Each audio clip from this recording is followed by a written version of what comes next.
Have you ever stopped to think that the way you talk to yourself could be sabotaging you? Or what do you want? Well, what comes out of your mouth, even in silence, in thought, is shaping your reality. And the craziest thing, most people live repeating phrases about scarcity, pain, and failure without realizing it, creating every day exactly what they want to avoid.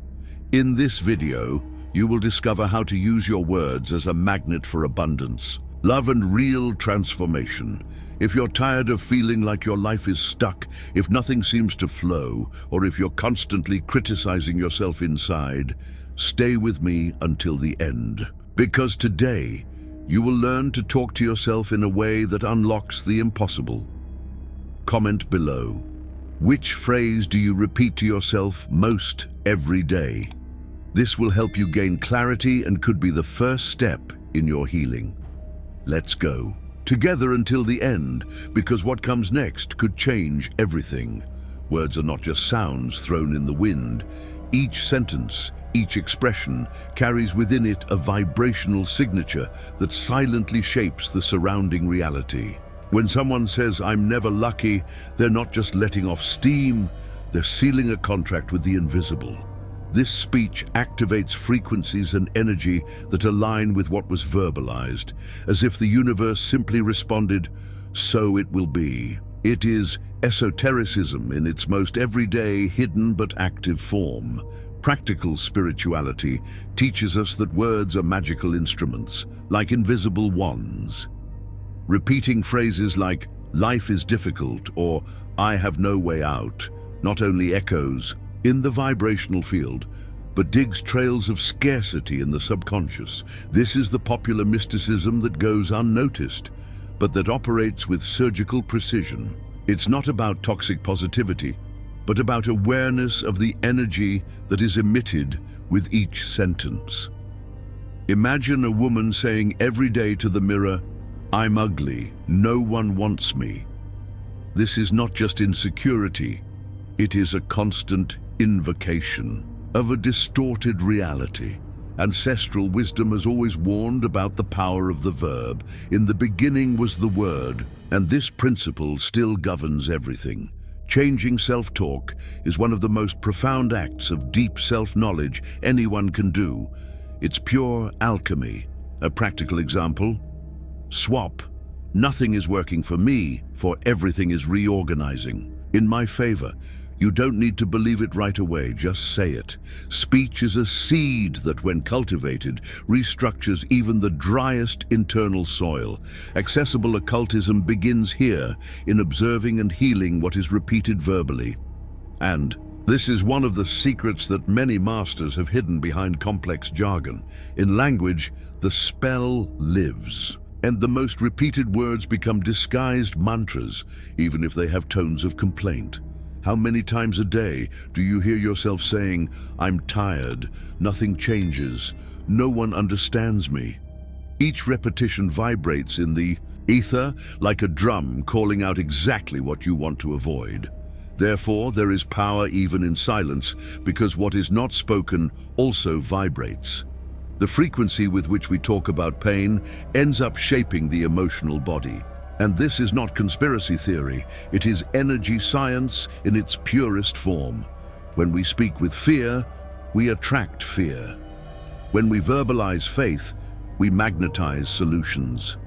The subtle conspiracies of the saboteur mind hide in the words we use carelessly. Be careful with those who are just joking. Even the universe takes them seriously, but the most fascinating thing is to realize that each word has an eternal echo. Nothing is said in vain. Each phrase is inscribed not only in your energy field, but in the collective consciousness. Words are like ancestral codes, crossing time and shaping futures.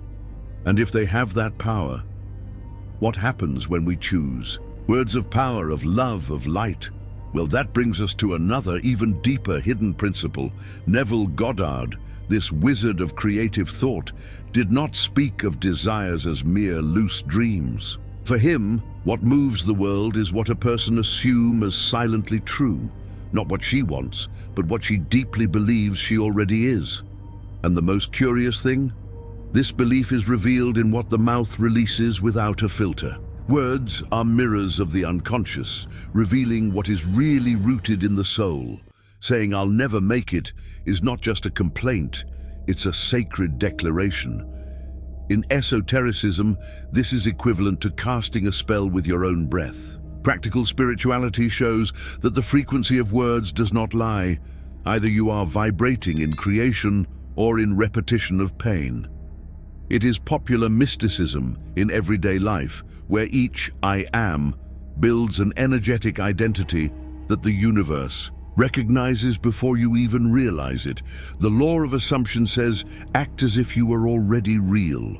But how can you do this if everything inside you screams otherwise? The answer is to reprogram the subconscious by words repeated with intention. Swap "I want to be rich" for "I am prosperous in everything I do." At first, it may seem like a lie, but the mind, that symbolic alchemist, begins to accept the new script when it is repeated with emotion and consistency. Ancestral wisdom teaches us that the incarnate verb is the key to manifestation. It's not just about thinking positive, but about feeling as if the miracle has already happened. Speak like someone who already has one. Walk like someone who has already received. This changes everything because that's where the energy aligns. The frequency begins to vibrate into the desired future, bringing you into the now. This is affordable, high-powered occultism. Notice how successful people talk. There is no hesitation. They don't say, "If it works," they say, "It's going to work. It's already happening." This is not arrogance. This is the law of assumption in action. And those who truly live this principle reap miracles disguised as coincidences. Because the universe, my dear, doesn't respond to requests. It responds to the vibration you hold when no one is looking. Want a practical exercise? For 7 days, begin the day by saying, "I am worthy, I am guided, I am abundant," and repeat this throughout the day like a modern mantra. This type of deep self-knowledge transforms the subconscious into fertile land. And soon, opportunities begin to emerge where before there was only uncertainty, because you change the route and not just the surface. The most mystical of all this, even without understanding the mechanisms, words taken with faith rewrite destiny.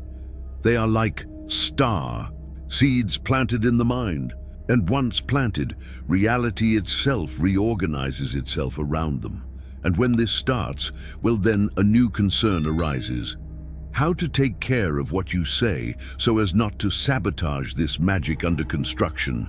Phrases like, "I don't want to be unhappy anymore," are traps disguised as desire. The subconscious does not understand denial. It records what is in focus. Unhappy. In other words, even trying to free themselves from pain, the person continues to feed exactly what they want to avoid.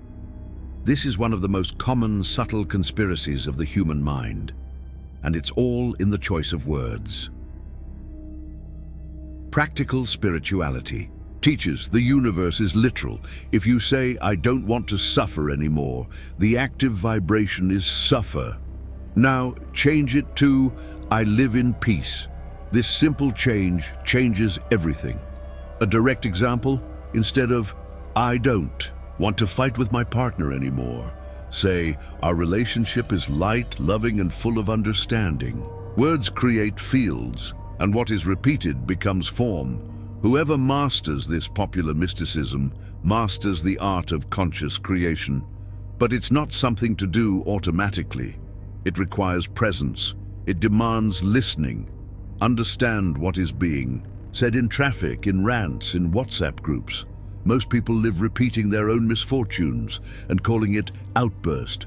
But venting with the wrong word is like watering a weed and hoping to pick roses. A good practice is to keep a speech diary. Write down all the most repeated sentences for 3 days. Watch, analysis, and ask, is this something I would like to see manifest in my life? If the answer is no, transform. Deep self-knowledge begins like this, in loving vigilance over what we emit. And no, it's not about censorship. It's about awakening the magician that exists in every speech. Use words that uplift, that they build, that bring lightness even on cloudy days. Saying, I'm learning from all of this has a different vibe than my life is shit. And it's not pretending, it's refining. Choose better, because yes, even the humor needs to be polished. Self-deprecating jokes are like reverse incantations, invoking limitations with nervous laughter. Better to laugh with light, not with pain. Ancestral wisdom bequeathed to us mantras, psalms, prayers, blessings. All this is sacred speech. But in everyday life, we can also create our own light spells. A powerful phrase said every day like, everything works together for my good, can open portals that not even logic explains. This is frequencies and energy acting with delicacy and invisible strength. So the invitation is clear.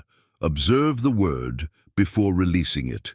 It can be a gift or a stone, and if you've already learned that words shape beliefs, imagine what happens when they align with a genuine emotional vibration. Because it's not enough to talk, you have to feel.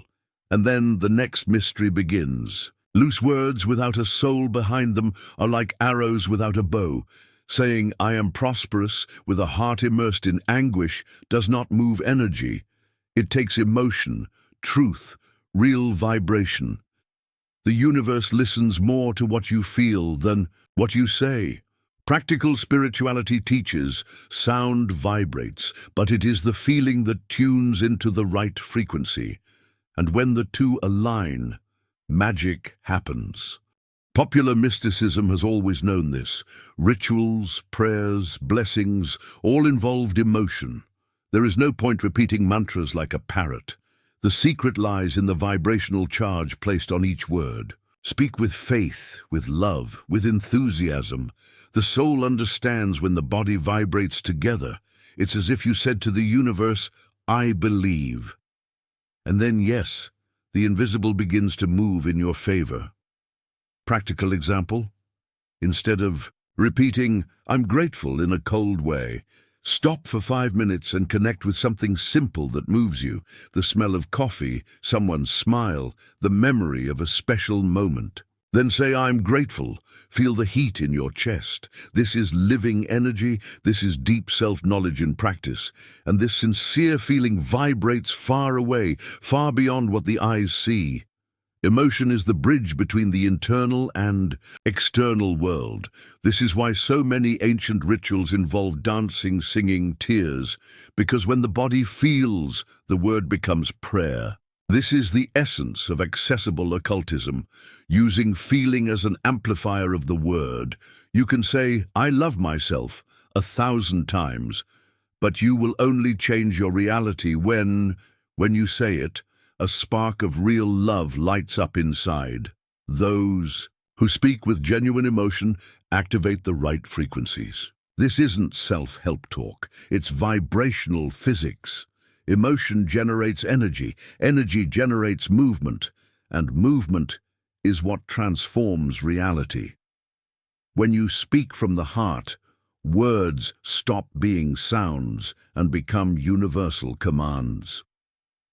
Ancestral wisdom called this the enchanted verb because I really loved it.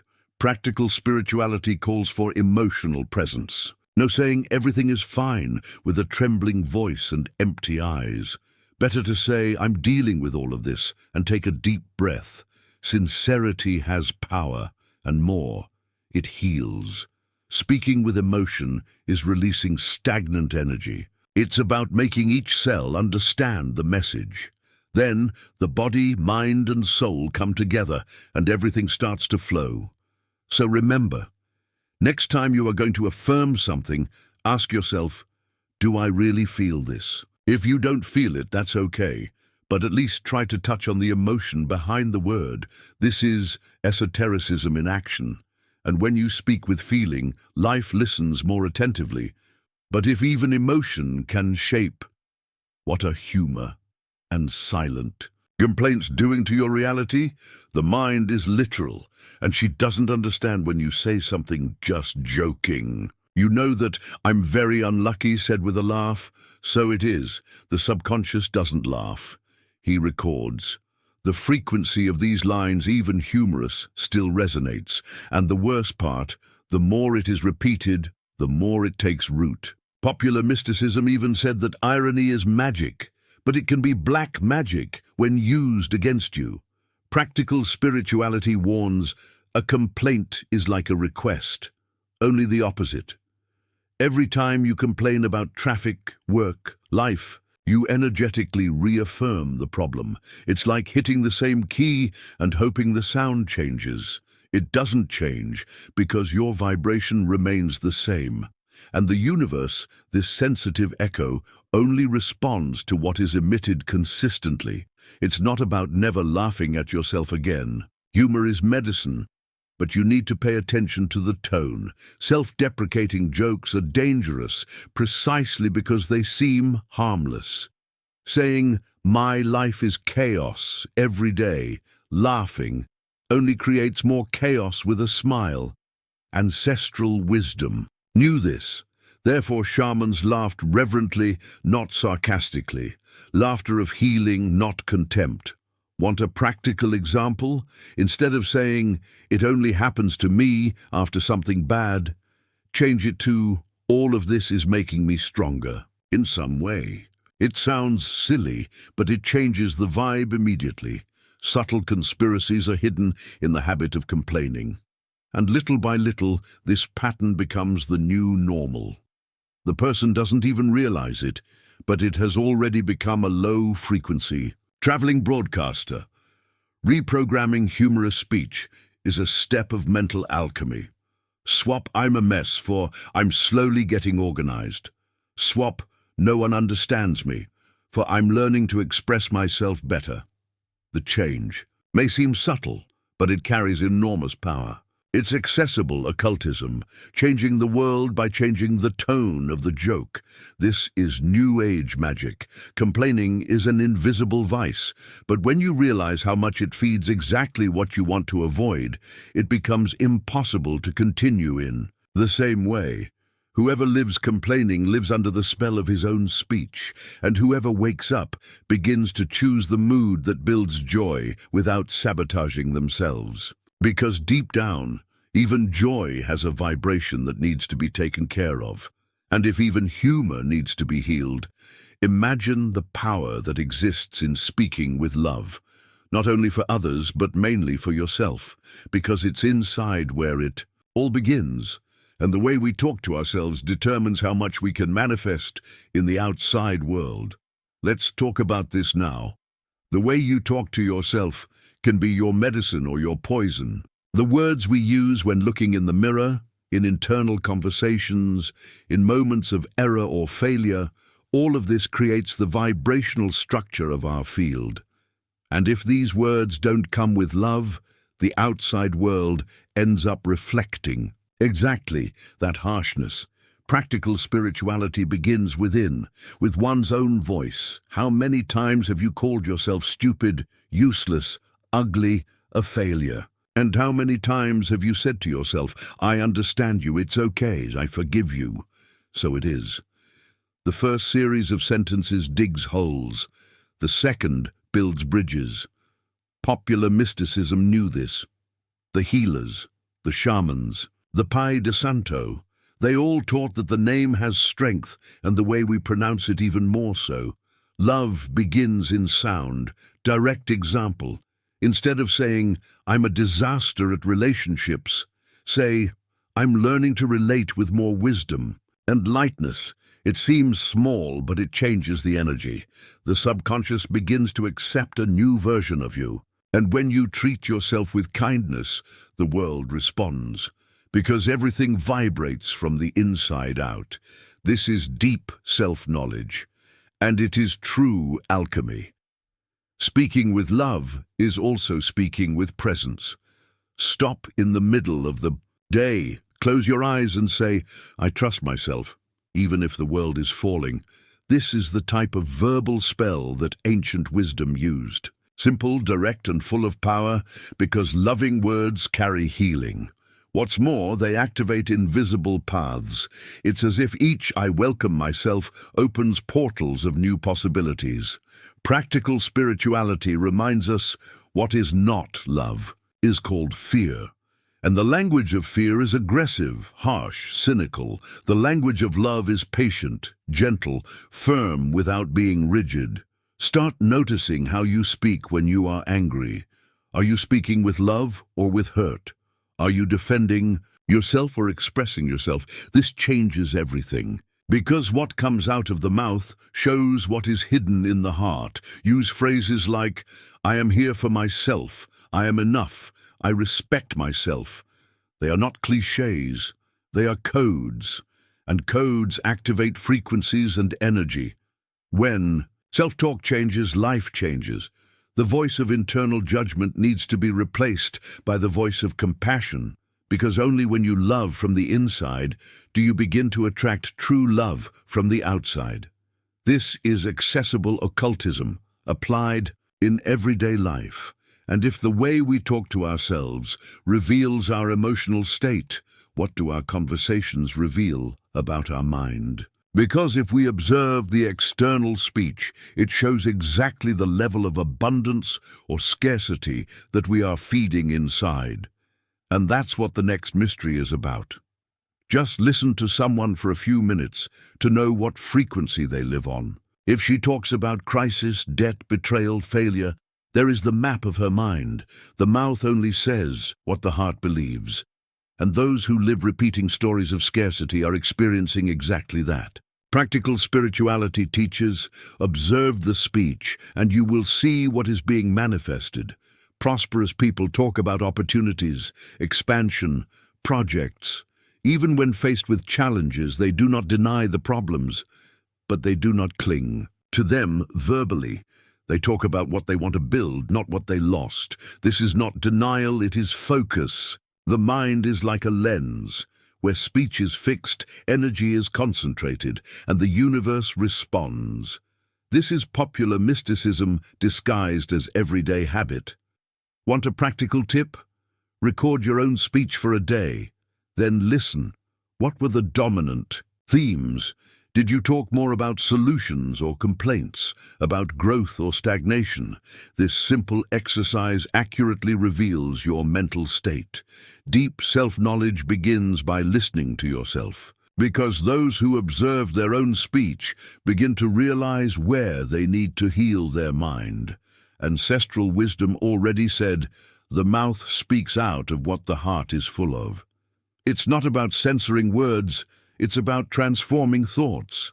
And that starts by changing the vocabulary. Instead of "that's impossible," say "I haven't found the way yet." Instead of "nothing works for me," say "I'm figuring out what really works." Words build beliefs, and beliefs shape destinies. Accessible occultism shows us that there is more power in a simple phrase than in hours of unintentional effort. When inner and outer speech are aligned with abundance, doors open, because the universe understands that you are ready to receive. But if language still carries fear, life closes in self-protection. Speech is the mirror of the soul, and when that mirror is cleaned, everything changes. Subtle conspiracies are at work here too.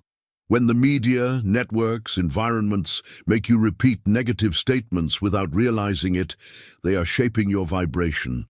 Therefore, protecting your speech is an act of sacred rebellion. And when you understand that every word spoken echoes in the universe, another revelation comes. No word is forgotten, none. And if every sentence we say leaves a mark, what are our words leaving in eternity? Because there is something deeper, more mysterious, more powerful, something that connects each speech to the invisible field of collective consciousness. And that's what we're going to unveil now. Every word that comes out of your mouth doesn't disappear into thin air. It is inscribed in the ether, vibrates in the invisible field, and leaves an eternal mark on the collective consciousness. Ancestral wisdom called this echo of the verb. What is said lives, even if no one else listens, and this is not spiritualist poetry, it is vibrational science. Sound carries information, and information generates form. This is the heart of esotericism. Words work like spells. They are invocations of realities. When spoken with intention, they become codes that remain active in the field. Think of the mantras, the prayers, the oaths. All of these rituals were created by understanding this principle. But even gossip, verbalized anger, repeated irony also leave traces. The universe does not filter, it just resonates and responds. Practical spirituality calls us to be magicians aware of the verb. Every time you say "I am," you are invoking an identity. It is sending a signal to the universe, like sending a cosmic telegram. I am a failure and I am abundant arrive in different dimensions, but both are processed with the same seriousness by universal intelligence. Choose what to launch wisely. Want a powerful example? There are people who still reap the fruits, good or bad, of words spoken many years ago. A blessing from grandmother, a curse from the father, a compliment from a teacher, a childhood. Critique. These phrases stay, they shape behaviors, beliefs, and destinies. This is deep self-knowledge, identifying the verbs that still live inside you, even without being said anymore. In accessible occultism, there is the practice of reversing verbal spells. Just reprogram old sentences with opposite and affirmative statements. If someone said, "You will never be happy," repeat every day, "I deserve and live complete happiness." It's like fixing a line of code. The frequency adjusts, and when you do it with faith, emotion, and repetition, the results are almost miraculous. Subtle conspiracies work when people do not realize the impact of their words. The system wants you to say, "Life is difficult, it's no use, everything is getting worse." Thus, you vibrate fear and scarcity. But you can break this cycle. It can become a channel of verbal light. It could be the one who speaks words that heal, build, uplift. And yes, the world needs this now more than ever. Because in the end, the words you choose today will be the vibrational memories of tomorrow. They will be the energetic soil of your future. And if they last forever, what are you releasing now in time? Because the verb is eternal, and whoever dominates the verb dominates the time. But knowing this is not enough, you have to apply it. So how do you start this transformation? Well, the answer is closer than you think.